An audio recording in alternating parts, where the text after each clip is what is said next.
তো বন্ধুরা 1 মিনিটের মধ্যেই কিন্তু শেষ করে দিয়েছে মুম্বাই সিটি এফসি গোয়াকে। তো বন্ধুরা এই ম্যাচ সম্পর্কে কিন্তু বিস্তারিতভাবে কথা বলবো। পিএসআর ইউটিউব চ্যানেলে আরও একটা নতুন ভিডিওতে সকলকে স্বাগত জানাচ্ছি। তো চলো বন্ধুরা ভিডিওটা শুরু করা যাক। তো বন্ধুরা গতকাল কিন্তু আইএসএল এর সেমিফাইনালে মুখোমুখি হয়েছিল এফসি গোয়া এবং মুম্বাই সিটি এফসি। সেই ম্যাচে কিন্তু 16 মিনিটের মাথায় বরিস সিংয়ের করা গোলে কিন্তু 1-0 গোলে এগিয়ে যায় এফসি গোয়া। তারপরে কিন্তু প্রথমার্ধ শেষ হয় এবং প্রথমার্ধ শেষ হওয়ার পর সেকেন্ড হাফ শুরু হওয়ার পর 56 মিনিটের মাথায় কিন্তু ব্র্যান্ডন ফার্নান্ডেস কিন্তু গোল স্কোর করে দেয় এবং ব্যবধান বাড়িয়ে দেয় 2-0 গোলে।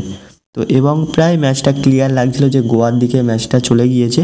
তো ঠিক সেই সময় 90 মিনিটের পর 5 মিনিট এক্সট্রা টাইম দেওয়া হয় এবং সেই 5 মিনিটের মধ্যে তো বন্ধুরা 90 মিনিটের মাথায় কিন্তু লালিংজুয়েলা ছাংতে একটা গোল করেন, গোল ব্যবধান কমান আর কি।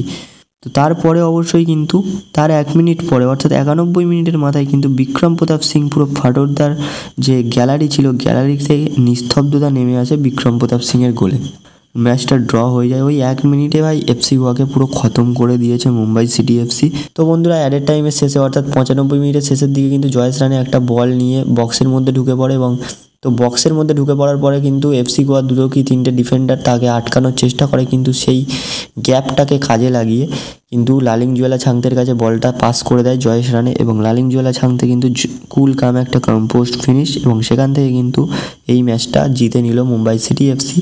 তো এই 3-2 গোলে জেতার ফলে কিন্তু 1 গোলের ব্যবধানে এগিয়ে থাকলো মুম্বাই সিটি এফসি এবং নেক্সট ম্যাচ কিন্তু তাদের হোমে হতে চলেছে। তো বন্ধুরা ভিডিওটা এখানেই শেষ করছি, দেখা হচ্ছে পরবর্তী ভিডিওতে। Thanks for watching and keep supporting.